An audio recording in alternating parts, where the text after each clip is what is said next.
Olá, boa tarde mais uma vez a todos. Aqui é o Narrativas Cardinais, é um encontro por meio desse perfil do Instagram do Espetáculo Cardinal, em que eu converso com mulheres, com as afeminadas, e a gente vai falar um pouco sobre a narrativa de cada uma e também como a gente está pensando esse momento atual. Até porque a gente nunca viveu esse momento é, bacteriológico, né? Viveu agora, viveu enquanto nossa experiência de sujeitos que estamos vivos nesse agora. Lendo um pouco a sinopse, cardinal é a numeração que existe para além das subdivisões de quantidade dos elementos constituintes de um conjunto. Cardinal ou cardial é também a identificação de um pássaro vermelho do norte, uma ave da família Cardinale. No Brasil, essas aves são denominadas cardeais. No Nordeste, que é onde esse trabalho surge, é conhecido como galo campina. Galo campina e todas as raças das famílias dos cardeais se alimentam de semente. Semente é um óvulo maduro que pode alimentar, envenenar e renascer. Então, todas essas figuras que estão aqui dialogando ou que não estão, nós somos sujeitas cardinais avoantes que a gente luta pela nossa liberdade de alguma forma, pela nossa existência. A gente luta por poder voar com as nossas poéticas, digamos assim. No encontro afetivo de hoje, a gente vai se encontrar, né? No encontro afetivo de hoje, vamos receber a Gisele Petit, que é uma amiga carinhosa. Ela é atriz, ela é bailarina, ela é das danças brasileiras, contemporânea e flamenco.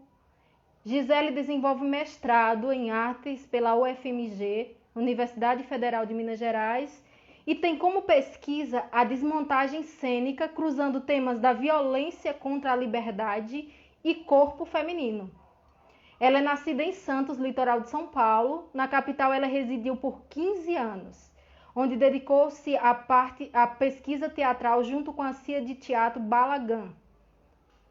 Reside atualmente na Casa Branca, em Brumadinho, Minas Gerais. É isso aí. Vou convidar a Gisele para ela falar um pouco sobre a história dela e como está pensando a vida agora.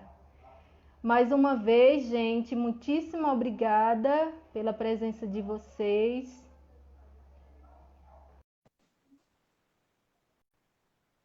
Essa é a segunda cicla das narrativas cardinais. Oi, mulher! É! Ei! Ei! Que coisa boa! Coisa boa. Gente, boa tarde mais uma vez. Boa tarde, Gisele. A gente se conheceu Boa recentemente, tarde.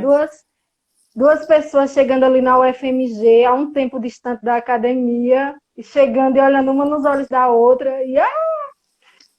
Daqui a pouco a Júlia também Foi, vai estar, né? porque são esses encontros e esses lugares de singularidades que a gente tem e se fortalece, né? Deixa eu apagar isso aqui, acho que vai ficar melhor a luz. Pronto. Gi, E... muitíssimo obrigado por você ter se disponibilizado. É, você tem uma história, né, enquanto artista, enquanto mulher, muito forte, assim como todas as outras que têm passado por aqui. E acho que vai ser muito interessante para a gente compartilhar um pouco e escutar um pouco você nessa tarde. Se você puder falar um pouco, além do currículo que eu li sobre você, mas quem é Gisele, onde nasceu, como que pensa a vida, por que decidiu ser artista, enfim, uma série de... É isso. Tá certo. Primeiro, que bom te ver, né? Porque eu acho que a gente teve um encontro bem importante mesmo. Acho que a palavra é essa, assim. Acho que a gente se viu duas vezes, né? Presencialmente, e a gente mantém um contato virtual que é muito fértil. E eu sou muito feliz dessas novas pontes e redes e maneiras de expressão que tem se feito, mesmo diante dessa adversidade louca que a gente está, né? E dizer que eu estou num processo, assim, que o fato de estar, do meu projeto ser uma desmontagem, né? Já falando um pouco do que é essa Gisele aí no presente e futuro, eu acho que eu me sinto me desmontando mesmo, assim, literalmente, e ao mesmo tempo reunindo algo que eu já sei que é meu, que sou eu. Então é um momento que eu vivo, assim, muito de retornar à minha expressão, assim, digamos. Eu sou nascida em Santos, né? Sou paulista, do litoral, e fiz artes cênicas na Unicamp. Depois eu fui para São Paulo, fiquei 12 anos na Companhia Teatro Balagan, que é uma companhia de teatro de pesquisa. E agora eu estou nesse processo que eu acho que o mestrado me impulsiona para ir para uma outra direção, que na verdade é para encontrar a mim mesma. Então, a importância do mestrado é esse lugar que é artístico também, né? Além de ser a pulsão da escrita, a pulsão do pensamento, que é deliciosa também. Tá diante de materiais que de verdade eles fazem parte da minha vida. Então, reencontrar a Hilda Hilst, essas coisas que fazem sentido para mim. Então, por mais que esteja sofrido esse lugar, o sofrimento ele é global, ele é humano, ele é social. Eu acho que eu sinto na carne os acontecimentos, né? De agora e a potencialidade de tudo isso, mas eu me sinto também potente num outro lugar que é artístico, um outro lugar de encontro comigo mesma que me deixa também fértil, né? Me sinto fértil também, apesar do momento ser drástico. É isso. Ai, meu Deus. É isso, você acabou, já começou citando a Hilda, né, que é uma mulher que você tem uma relação muito forte, né, enquanto artista. Como que ela surge na tua vida? Na verdade, eu posso até já começar a adiantar um pouquinho o que é o projeto, né, o mestrado, porque eu acho que ele, enfim, ele diz muito. Eu fiz um espetáculo chamado Águida, que é um conto, é uma adaptação de um conto da Hilda, do livro Kadosh, que ela escreveu em 1972. E a gente fez em 2004, na ocasião, logo depois que eu me formei na Unicamp, a gente criou um espetáculo de uma maneira super rápida até, mas muito intensa. Você criou com E a foi a primeira vez que eu companhia? tive contato com... Desculpa, Não, com não. um outro grupo de pessoas, que é o Moacir Ferraz, a Audiane Dalla Costa e a Sandra Pestana. Fomos nós Entendi. três, três atrizes em cena e o diretor. E eu acho que como chega a obra da Hilda nesse momento que eu tinha acabado de me formar, foi um susto, assim, aquela complexidade, ao mesmo tempo aquele transbordamento de feminino, de liberdade, um monte de coisa, e ao mesmo tempo um lugar hermético e desconhecido, de uma linguagem muito difícil de adentrar. Então eu levei um susto com aquele primeiro contato com a obra dela, e tudo se resolveu na prática. Então era um tesão fazer, porque a gente fazia as coisas, criava rápido, a coisa rápido ia para a cena e a gente criou um espetáculo intenso e de uma maneira intenso mesmo, né? E condensado assim no tempo. Então eu acho que ali existia uma coisa muito próxima do que era a minha experiência na universidade, que foi muito boa, porque às vezes a experiência na universidade nem sempre é boa, né? Mas essa minha da graduação, eu sinto que eu me descobri mesmo como artista ali, as coisas iam acontecendo e aquilo fazia sentido, né? E então que aquele Águida foi um acontecimento que logo depois eu fui para São Paulo e eu não pude mais fazer o espetáculo. A gente até tentou viabilizar ele de outras maneiras e não aconteceu. Em São Paulo eu sofri muitas dificuldades, é uma cidade complexa, embora eu tivesse todo o desejo, toda a certeza que eu queria estar ali. E eu acho que todo o tempo que eu estive ali, eu estive certa de que aquilo fazia sentido também, porque eu logo me vinculei à Companhia Teatro Balagan, e estar ali, estar com as pessoas, fazia muito sentido. Pesquisar num grupo que a gente era, assim, muita gente junto. Então, tudo isso fazia muito sentido estar ali em São Paulo por causa da companhia, né? Eu acho que eu nunca me senti num lugar de... Enfim, eu estava amparada por um coletivo, amparada por amigos, pessoas que são muito próximas até hoje, né? Algumas.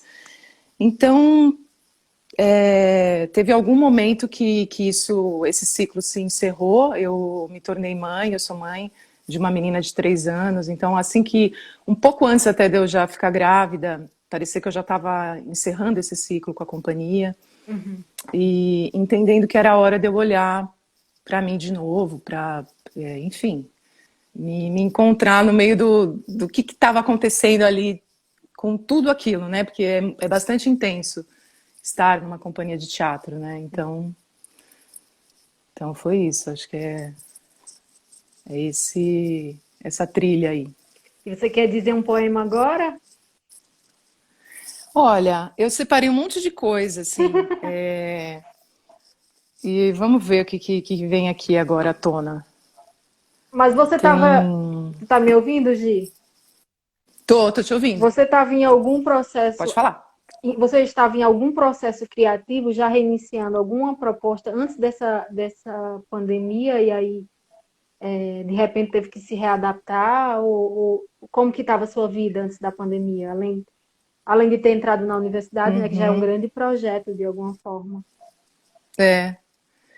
Eu acho que assim, foi bem engraçado que assim que eu fui mãe, que eu pari, literalmente, que eu pari, eu fiquei assim, nossa, eu quero fazer teatro, o que eu vou fazer um projeto meu? E eu começava a contatar as pessoas, elas falavam para mim, você tá louca, sua filha acabou de nascer. Mas eu me sentia fértil nessa expansão da fertilidade, assim mesmo, né? Então eu já comecei, se eu for pensar 3 anos atrás, eu já comecei nessa pulsão de querer fazer alguma coisa que fosse minha, que fosse verdadeiramente minha, eu me reencontrasse, tudo isso. É muito louco, porque eu fico falando isso, eu fico até com medo de me colocar num lugar meio que lugar é esse, né, do meu, eu. Mas assim, eu fico, até foi uma ideia que a gente trocou, né, num dos nossos áudios, eu e você, uma coisa de quando você vê uma obra que a pessoa está lá expressa, né, que é ela no sentido mais genuíno, Sim, sim, você não questiona, aquilo é alguma coisa, não importa o que, né, sim. assim, não importa se você gosta, se você não gosta, você identifica que é algo potente porque você vê uma obra, algo, um artista sendo afetado, uma artista sendo afetada, e se expressando através de alguma coisa que para ela é veículo, né? Uhum. Então, você não questiona isso, essa verdade. Então, acho que é a questão da busca da verdade. Eu fiquei com vontade de ler uma coisa que, na Lê sim. verdade, eu li ontem, numa busca que eu estava estudando, a coisa do mestrado, e eu achei uma dissertação, que eu não vou saber dizer agora, mas se alguém ficar interessado, eu posso passar depois. E aí, no começo da história da Hilda como escritora, em 1967, um outro escritor chamado Valmir Ayala convidou a Hilda para escrever sobre. O projeto dele chama Carta a um Jovem Poeta Brasileiro, que é totalmente em referência ao Cartas a um Jovem Poeta do Rilke, né? Sim. E aí ele convidou a Hilda para que ela escrevesse o que você diria para um jovem poeta que te perguntasse por que você escreve e o que eu devo fazer. Isso, nunca. O que é mais interessante disso, que para mim foi uma descoberta, é que isso que eu vou ler agora nunca foi publicado. É um manuscrito que esse cara da dissertação achou e publicou na dissertação dele. E a Hilda não deixou o tal do Valmir Ayala publicar, porque ela falou: não, eu não quero, eu não vou deixar. Porque ela falou assim: eu não vou falar isso para. Eu não me sinto capaz ainda. Ela era jovem, a Hilda era muito jovem. Então ela fala assim. Ela está refletindo. O que eu posso dizer para esse jovem escritor, né? Que é difícil, muito difícil, que é preciso talento, disciplina, verdade, amor e o olhar comovido, mas justo, diante de tudo e de todos. Que o poeta está sempre à procura de si mesmo e só através de si mesmo conseguirá se aproximar dos homens e de Deus. Valmir, meu amigo poeta, se eu dissesse tudo isso ao jovem, ele diria certamente que pretendo o abismo. O querer ser poeta, de início o abismo, depois a escalada em direção à mais alta montanha, e as mãos porejando, gotejando sangue sempre, e sendo assim, o que eu diria ao moço? Perdoa. Então, nossa, eu falei, tá. É Nossa. isso, né? Essa mulher jovem, ela escreveu isso e ela ainda não se sente não se sentia capacitada para poder ser citada num livro, digamos, né? Po- E para mim bate totalmente essa coisa que eu estava falando, da coisa da verdade, do amor, e que o poeta está sempre à procura de si mesmo, né? Sim. Então, é mais ou menos isso que eu tô Possivelmente aí. você se encontra com a intensidade da Hilda, né? Porque a intensidade é muito grande que transborda os olhos, né? E pode ser, com Sim, certeza é uma identificação, né? Direta da sua personalidade, de como você se coloca no mundo com a Hilda, né? Possivelmente. eu acho que sim. E mais que a obra, né?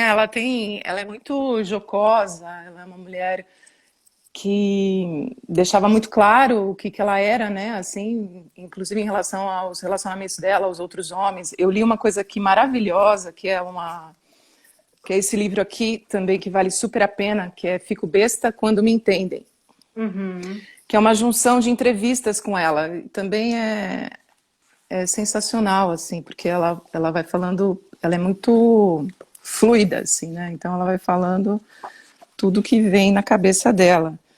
E aí ela fala coisas sobre relacionamento. Isso tá na obra, né? Sim, Como ela entende esse lugar da existência mesmo e do feminino, né? sim, E da expressividade, enfim, do corpo, o que é o corpo, e o que é essa busca incessante por Deus, pela luminosidade, que é o exercício da própria escrita dela, né? uhum, Ela usa esse argumento da busca da luz, da busca de Deus, como a busca da própria arte, como a arte como uma essência vital e mortal, assim, no sentido de como ela é esse extremo, né? E a própria dureza que é compor uma obra, né? Como é sim. intenso, como você se doa na carne. Gi, você tem uma prática muito forte como bailarina e como atriz, né? Como é para você atualmente viver esses dois espaços, né? Que eu acredito, enfim, que eles Uhum. se retroalimentam, né? Como que é para você? Eu acho que primeiro eu fui bailarina, né? Porque eu tive essa vivência mais jovem, assim, Sim. criança e jovem. E depois, dentro da própria dança, eu acho que eu entendi que tinha algo que eu podia mais, assim, além. E fui buscar as artes cênicas de uma maneira totalmente intuitiva, porque eu tinha feito teatro no colégio, assim. Sim. E por isso que eu digo que, para mim, a universidade foi uma descoberta, porque ali eu entendi muita coisa, eu vivi muita coisa que eu não sabia, eu era totalmente desconhecedora mesmo da Uhum. coisa. Não totalmente, mas bastante, né? Sim. E eu entrei negando a dança na universidade. Ah, não sou bailarina, não sou mais bailarina e tal. E com o passar do tempo, eu fui me reencontrando com essa possibilidade também da, de um corpo que dança e que pode dançar junto, né? Que Sim. pode ser expressivo junto com o teatro, assim, com a fala, né? Mas eu já passei, assim, momentos de não dançar. Eu vou ver se eu acendo uma luzinha também, porque tá escurecendo. Não sei se vai estourar. Peraí. Tá Ah, muito estourou. estourado Mas aqui? acho que Tá, agora. tá bem? Não, é porque você acendeu e eu tô percebendo que aqui tá escurecendo também, mas agora melhorou, acho. Mas eu tô numa fase assim, agora que eu peguei de novo a coisa de dançar, assim. Sim. E eu fiz flamenco, eu tava fazendo flamenco, que eu amo, que eu acho maravilhoso, mas eu não vou ser uma bailarina de flamenco, né? Assim, não tem condições, é uma complexidade, a coisa do sapateado, e eu comecei mais velha, eu comecei com uns 35, eu acho que eu tinha. Então, era difícil, mas ao mesmo tempo eu tinha um desejo, eu quero ir para Espanha, vou morar lá, vou. E não vou, né? Não vou ser uma bailarina de flamenco. E aí eu fui entendendo que eu não preciso ser uma bailarina de flamenco. Eu posso usar o que eu tenho com o meu corpo já, com a minha expressividade, porque eu me conecto com outros tipos de dança, como as danças afro-brasileiras, que eu me comunico de uma maneira super intensa, dança de roda. Eu adoro um tambor de crioula e rodar saia e danças afro-brasileiras, desde samba, que eu amo, samba de roda, que eu amo sambar, desde mesmo a dança dos orixás, que foi super intenso num período da Balagã. Durante muitos anos a gente fez a prática da dança dos orixás, e maravilhoso, isso tudo o corpo vai entendendo e assimilando. Então eu acho que eu sou muita coisa nesse lugar, assim, Sim, não sim. tenho um lugar definido. O que eu digo de muita coisa, não é que eu sou infinitamente muita coisa, não é não. Mas, assim, não dá para achar que eu ia ser a bailarina de flamenco que eu desejei ser ali em algum momento, Sim. porque e é isso aí era a viagem da minha cabeça. E aí eu acho que, na verdade, é esse encontro, né, de poder falar, de ser atriz e também o corpo ser expressivo junto e assumir tudo isso, né?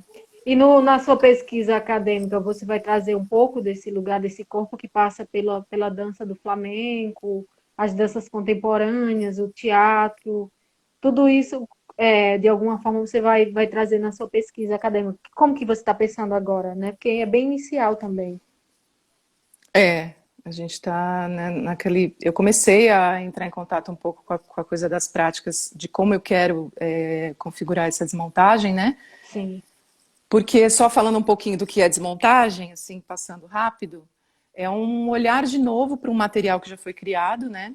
Esse termo ele surge na década de 90 na América Latina, com os grupos que se reuniam dentro de congressos e coisas, que na verdade tinha uma escola, né, que chamava EITALC, Escola Internacional de Teatro da América Latina e Caribe. Uhum. Então esse termo desmontagem, ele surge junto com outros termos e práticas, na verdade é um termo que é uma prática Sim. de grupo, que tem as desconstruções, que tem as demonstrações de trabalho e tinham as desmontagens. Porque e começou a ser usado essa palavra, né? Uhum. Porque ela ia um pouco além, ou bastante além, do que eram as desconstruções e do que eram as demonstrações de trabalho que os grupos faziam. Uhum. E, e tinha um caráter muito profundo do próprio artista e da própria artista, né, da mulher e do homem artista que se coloca no mundo olhando para o seu próprio material criado lá naquele coletivo. Então, quem eu era ali, quem eu sou agora, como eu vou olhar para esse material de novo, nesse tempo de agora, nessa sociedade em que eu vivo. Então, esse revisitar o material, né, que é isso que vai acontecer, Sim. que já está acontecendo um pouco, né, a passos um pouco mais curtos, em função de toda essa loucura, mas que já está acontecendo. E E uma como coisa que eu você. posso Não, dizer, e respondendo, pode só falar. responder, tentando responder o que você falou, que a coisa do corpo, eu acho que a minha busca, que eu já entendo que vai ser uma busca, é da não representação. Como que eu posso sair deste lugar da representação? Porque nós éramos três mulheres no Águida de 2004, que representávamos os três homens, porque são três homens amantes de Águida, e nós nos alternávamos no discurso da Águida. Então isso já vai ser eu sozinha. E eu gostaria que o corpo desse homem, o corpo dos homens, da vizinhança, da Águida, tudo isso vai estar atravessado em mim. Então, como que eu vou transitar por estes espaços e seres e corpos, né? Então, eu vou questionar justamente a questão, a representatividade, a representação, né? Nesse lugar. Enfim, é por aí. E aí, nesse sentido, tudo pode entrar, porque é o meu corpo, eu posso dançar, eu posso fazer o que eu quiser. E isso está sendo maravilhoso, poder fazer o que eu quiser. É um sonho sendo realizado. E É com que, isso. né, você está falando de se permitir olhar com um outro olhar para uma experiência, né? E com quais olhos Uhum. quais olhos ou com que olhos você tem olhado para a sua narrativa, para a sua história de vida? Para minha história de vida.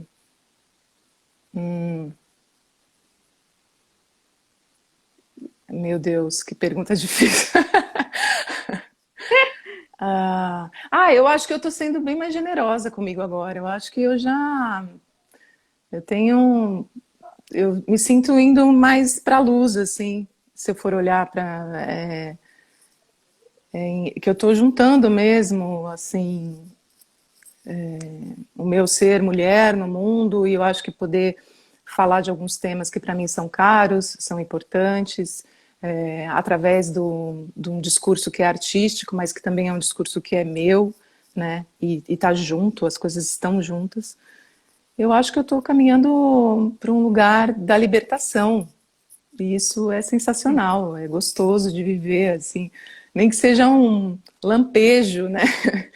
Assim, Total. diário de sentir isso, essa faísca, mas que é muito bom. Tu quer falar um pouco, Gi, Acho que é isso. sobre a Casa Branca, aí em Brumadinho, onde você se encontra? Então, era para a gente estar, né, a minha família, nós viemos para morar em Belo Horizonte, porque a gente fez esse caminho de saída de São Paulo, e era para a gente estar em Belo Horizonte, e por uma coisa assim do destino, a gente não conseguiu alugar um apartamento. Então chegou o momento da pandemia, a gente falou, tá, o que que a gente faz? Para onde a gente vai? E acabou que o Júlio achou essa possibilidade da gente vir para cá, e está sendo ótimo, né? Está Sim, sendo o privilégio do privilégio, master plus do privilégio, porque realmente a gente está aqui dentro de um lugar que a natureza está preservada, mesmo sabendo que há um ano e meio, menos de um ano e meio atrás, aconteceu aquele crime, né, da Vale, em que as pessoas perderam muita coisa, perderam vidas, perderam parentes, perderam casas, perderam animais, a natureza perdeu. Então, a gente, semana passada, olhou lá de perto o córrego do Feijão, que foi onde aconteceu, e a gente ficou olhando e falou: nossa, olha só, essa vegetação já subiu de volta, né? Já tem grama, já tem verde, porque a natureza ela, ela persiste, né? sim, Mas ao mesmo tempo não tem água, então é aquela coisa, aquela cratera de lama. É bem impressionante, mas claro, assim que eu pisei aqui, e mesmo quando eu vinha para Belo Horizonte, pela estrada, e eu via assim, as placas, Brumadinho, Mariana, eu falava, gente, é tudo aqui, eu estou muito perto, né? sim. E esse sentimento dessa invasão, dessa violência contra a natureza é muito presente nesse estado, né, nas Minas Gerais. Então, especialmente em relação à extração, né, de minérios, é esse tema que eu tô falando. Sim, sim, Então é muito forte estar aqui. Ao mesmo tempo, é muito bonito e muito lindo e muito fértil o lugar que eu tô. sim. Então, existe essa dualidade, assim, forte. Tu tá falando de, realmente, tu tem feito uns vídeos e colocado no Instagram e coloca os áudios dos diálogos com a galera. E tem sido um jogo muito interessante, assim, tu poderia falar um pouco sobre essas criações, né? Sobre essas possibilidades de respiro que tu tem É, encontrado, né? Esse lugar com o vídeo, com uhum, a dançar na natureza, dançar, ou viver a natureza. Muito bonito. é, eu acho que está sendo mesmo, assim, eu comecei, antes de vir para cá, né, num delayzinho que teve da saída de São Paulo, a gente acabou alugando uma casa rapidamente, assim, que a gente ficou uma semana. Teve um dia que eu estava com a minha filha e só eu e ela, a gente passou uns dias, só eu e ela. Aí eu falei, gente, preciso dançar. E veio uma coisa do corpo, voltar uma coisa do corpo. E aí tinham vários corredores naquela casa que a gente estava, tal. Aí eu comecei aí eu, ai, tá bom, vou me filmar. E já começou essa pulsão de querer olhar depois, tal. Mas aqui o que em função do tempo e dessa maior disponibilidade com esse espaço mesmo, com essa coisa, como é inspiradora essa natureza que a gente está aqui, eu comecei a investir mais, investigar do que eu fiz, é, eu quero deixar, e aí comecei a pirar na edição, comecei a querer trazer outras coisas. Então está sendo fértil mesmo, está sendo um lugar de expressão que eu encontrei recentemente, assim, e, enfim, acho que acho que é isso, acho que é uma tentativa, uma possibilidade de encontrar uma linguagem de expressão, assim, Sim. que eu nunca tinha experimentado, que eu posso dizer abertamente, assim, na internet, nunca tinha tido, até Instagram era uma coisa que eu nunca usava e está se mostrando uma possibilidade, assim, gostosa de fazer, de experimentar, assim. Na verdade, você tem uma pesquisa sobre violência a esse corpo feminino e você está numa terra que é violentada, né? Alguém até fez aqui um comentário nesse sentido, É, que você está nessa terra violentada e você tem uma pesquisa nesse campo, né? Como é que esses dois lugares se encontram, né? E para muitas mulheres, sim, o que violentar a terra é como violentar o próprio corpo, né? Principalmente uhum, os povos originários, os povos da terra, né? Violentar a terra é violentar a si, é violentar a mãe. E isso tudo é uma grande provocação, né? Eu imagino quantas informações não vêm na tua cabeça, né? De olhar para um processo e ao mesmo tempo você olha para o lugar que você está pisando e carrega marcas semelhantes. Sim. Nossa, muito Uhum. interessante. É totalmente isso, totalmente. E se eu for pensar na Águida, ela é a natureza e o inexplicável, o feminino inexplicável e violentado também por não ter, por não ser facilmente traduzível, né, no mundo dos homens. Então, isso que você diz é completamente. Então, ela é dita como uma bruxa, ela cria-se uma atmosfera em torno dela como se ela realmente precisasse ser trancada, ser isolada, ser violentada. Esse corpo não pode existir da Uhum, sua maneira natural, porque sim. a gente pode entender que o existir dela era um existir de loba, um existir instintivo, um existir conectado com essa natureza. Ela fala com os animais, ela joga as amoras, espalha as amoras na cara, ela tem a relação com os bichos, ela tem a relação. Então, é totalmente isso que você está falando, essa conexão. E eu me identifico nesse lugar também. Isso, a questão do feminino como nesse lugar de poder falar, atravessado dessa obra, né, desse tema, esse tema ele é muito explícito. E desmontar este espetáculo é poder olhar para esse tema e explicitar, acho que esgarçar, deixar a ferida aberta, sabe, desse Uhum, tema.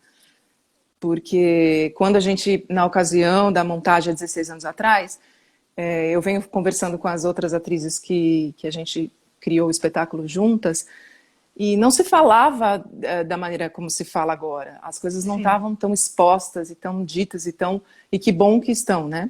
E sim. que bom que a gente tem informação das coisas e que elas estão sendo muito difundidas, né, e discutidas amplamente.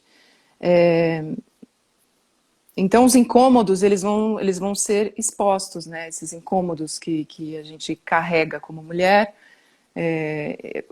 eles estão cada vez mais sendo colocados, né, digamos.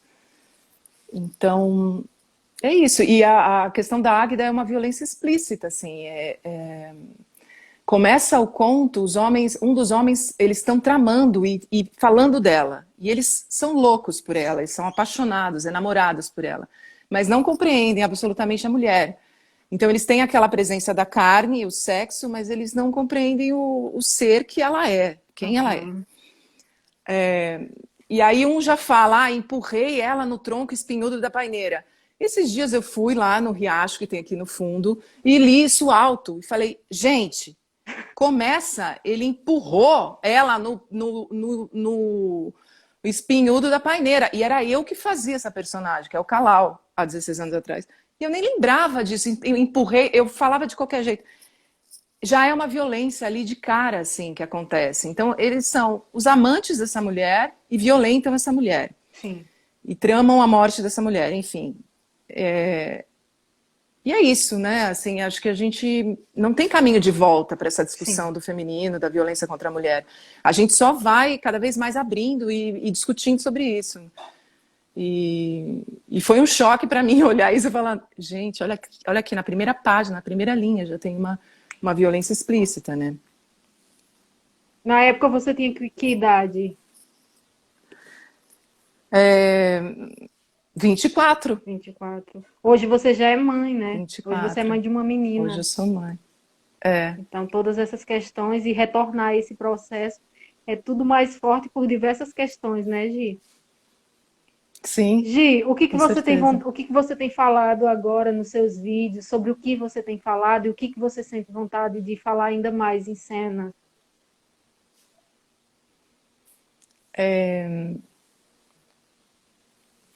Deixa eu pensar. Eu acho que essas questões, essa de que eu estou dizendo agora, a atravessada da Hilda Hilst, da Águida, eu acho que elas são bem presentes. Não é à toa que eu encontro nesse discurso um discurso que pode ser meu, porque eu acho Uhum. que essas questões são minhas, cada vez mais minhas, sempre foram, mas cada vez mais explícitas, digamos assim.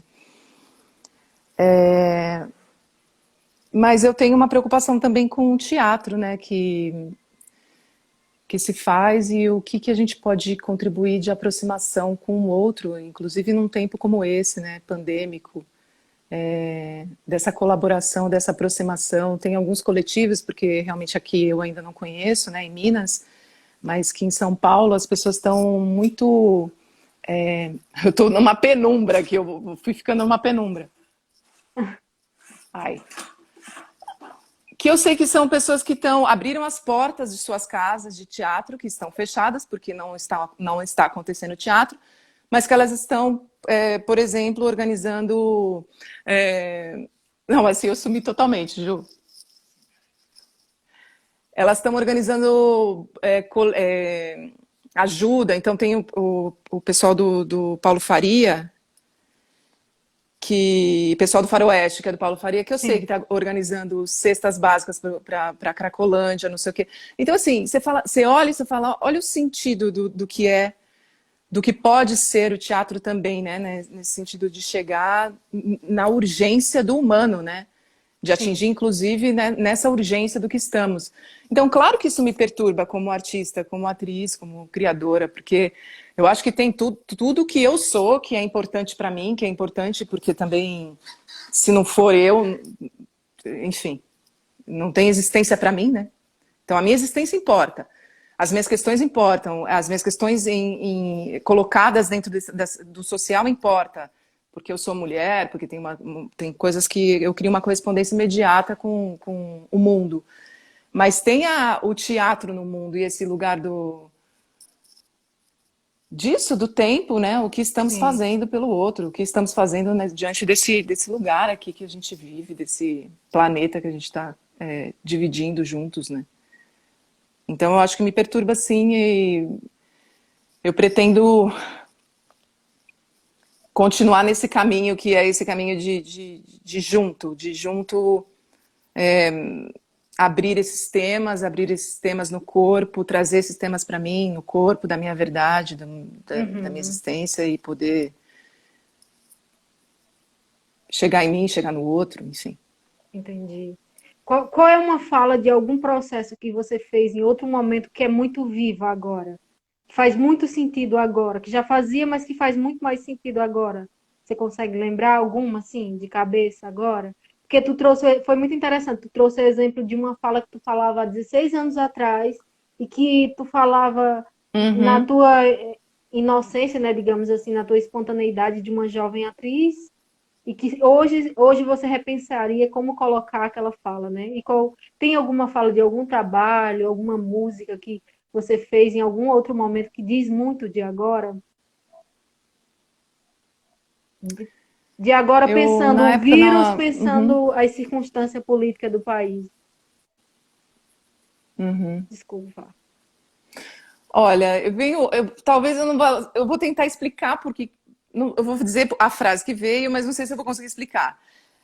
Tem uma peça aqui do Brecht que chama a Peça Didática de Baden-Baden sobre o acordo, que a gente estudou numa disciplina conduzida pelo professor Marcelo Lazarato na Unicamp, e a gente pirou com Brecht, depois a gente fez também o Círculo de Caucasiano, mas essa peça didática, ela foi... eu achei que eu estava fora. Ela foi um divisor de águas assim, para o nosso grupo, a gente se uniu muito e tal. E tinham várias frases, mas uma que vem forte, que é: o homem não ajuda o homem. É uma frase muito foda, que eu não sei nem se eu vou saber falar ela agora. Mas eu acho que veio num fluxo do que eu estava dizendo antes. Sim. Né? Como que o homem pode ajudar o homem, ou a mulher pode ajudar o homem, a mulher pode ajudar os homens, a mulher pode ajudar a humanidade, enfim. Mas a gente ficou nessa escavação aí dessa peça didática que é forte. Eu falei que eu não ia saber explicar, mas veio essa frase: o homem não ajuda o homem, nesse sentido potente de a que altura voaram. Eu lembro que a gente perguntava isso, porque era assim, é um desmantelar do herói, da figura do herói. É basicamente essa a temática da peça, né? Sim. E esse homem chega ao lugar mais próximo da natureza, ou do zero, né? E é nesse sentido, a discussão da peça profundíssimas. É difícil, né? Política, super difícil. Mas me veio isso agora. Sim. E como que você Enfim. tem se cuidado? Como que você tem se cuidado? Quais rituais você tem experimentado nos últimos Eu acho que anos? banho de água gelada, o rio aqui atrás, que a água é absolutamente gelada, gélida, e tem dia que eu não consigo, que eu falo, nossa, não, hoje não dá, mas tem dia que eu vou na coragem e vá!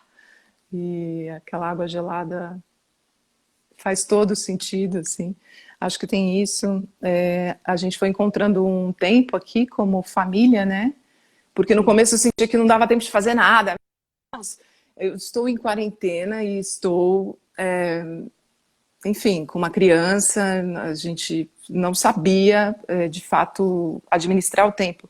E eu já sinto que a gente já está encontrando um assentamento no próprio lugar, assim, nesse existir aqui, que é um existir retirado. Então eu me sinto retirada, eu me sinto fazendo um movimento mesmo para a natureza, assim, me sinto. Eu estou, né, na natureza, mas parece que é um movimento que eu tinha vontade de fazer, sair de São Paulo, ir para um lugar que fosse natureza. E de repente eu estou aqui.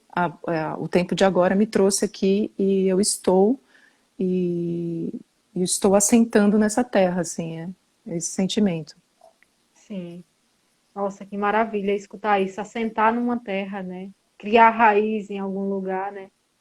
Por mais que não seja para sempre, mas uma experiência do momento. É, Você e a Nina, que foram exatamente. os dois encontros de hoje à tarde, vocês trouxeram essa palavra de viver a minha verdade, de descobrir qual é a minha verdade, de se abrir para as minhas intuições, né? Muitas pérolas interessantes para a gente pensar a vida, né? Para a gente Uhum. pensar como agir nesse país, né? Como se posicionar. Diante disso tudo, Gi, qual o teu maior sonho? Uau! Eu acho, ixi, maior sonho meu, pessoal, ou do mundo? Pode ser seu e pode ser do mundo que você supõe. Pode ser os dois.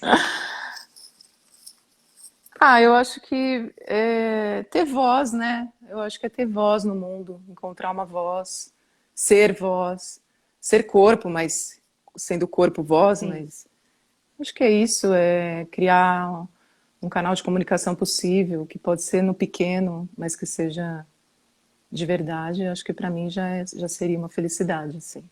Pensando artisticamente, mas entendendo que essa conversa está indo muito para aí, né? Eu acho que eu até poderia falar outras coisas, mas eu vou escolher dizer só isso. e esses dias você fez um vídeo, né, que você falava um pouco da garganta e falava da relação com o gozo e da relação de soltar, né, de soltar essa voz. Enfim, dá para fazer várias relações. Com quantas vozes a gente não tem presa, a gente não segura, né, por anos, né, nossas mães, nossos pais, nossos avós seguraram as vozes presas, né, tanto de viver as suas questões pessoais, como também de como se relacionar com o entorno. Muito interessante. Total. Ei, Tem uma Gi, professora.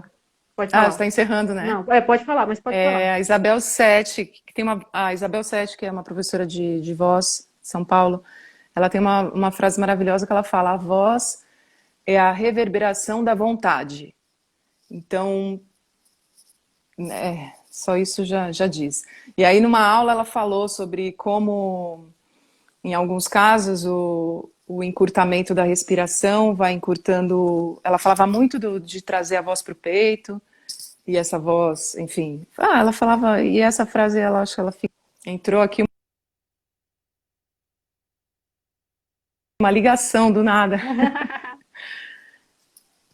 Mas é isso, mulher. Eu acho que esse Vishu daí que eu fiquei brincando ali na coisa do Rio, foi muito porque o corpo também é um lugar expressivo, mas eu queria voltar para trazer para a voz, né? Sim. A minha expressividade, a minha possibilidade de comunicação. E já foi um pré-exercício de desmontagem ali, né? Porque desmontar vai ser isso, né? Vai ser olhar para aquele material e desmontar e trazer, e aí vai ser eu falando. Então, foi uma experiência nesse sentido também. Nossa, que bom olhar para o passado com os olhos de agora, né? Sem negar a história. Gi, a gente tem uns 10 minutinhos, 8 minutinhos para finalizar. Se você quiser dizer alguma coisa, se quiser finalizar com alguma Tá. cena, algum Ah, eu texto, posso ler, eu ler uma coisinha. você pode ler o Posso que ler. quiser. Desde já eu aproveito para te Que eu acho que esse agradecer aqui, esse... e dizer que foi Ê, muito bom te escutar. Que tem um silêncio interessante quando uma fala e a outra repete, que é para além da tecnologia, né?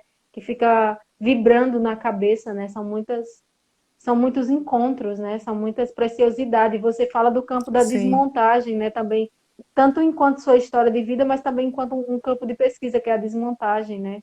Essa possibilidade de você sim. olhar para sua narrativa e de você olhar para ela com os olhos de agora, sem negar a sua condição que esteve naquele momento e como que eu aprendo e como que eu me construo no agora, né? Muito interessante, né?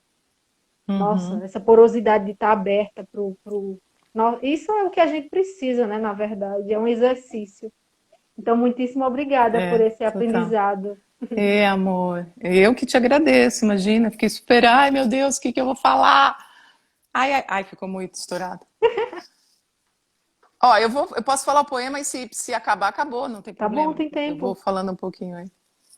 Ai. Esse poema é famoso, muito famoso da Hilda. Muita gente conhece. E acho que pega muito as mulheres. Eu amo ele. Ó, se chegarem agentes, diga que vivo o meu avesso, que há um vivaz escarlate sobre o peito de antes palidez, e linhos faiscantes sobre as magras ancas, e inquietantes cardumes sobre os pés.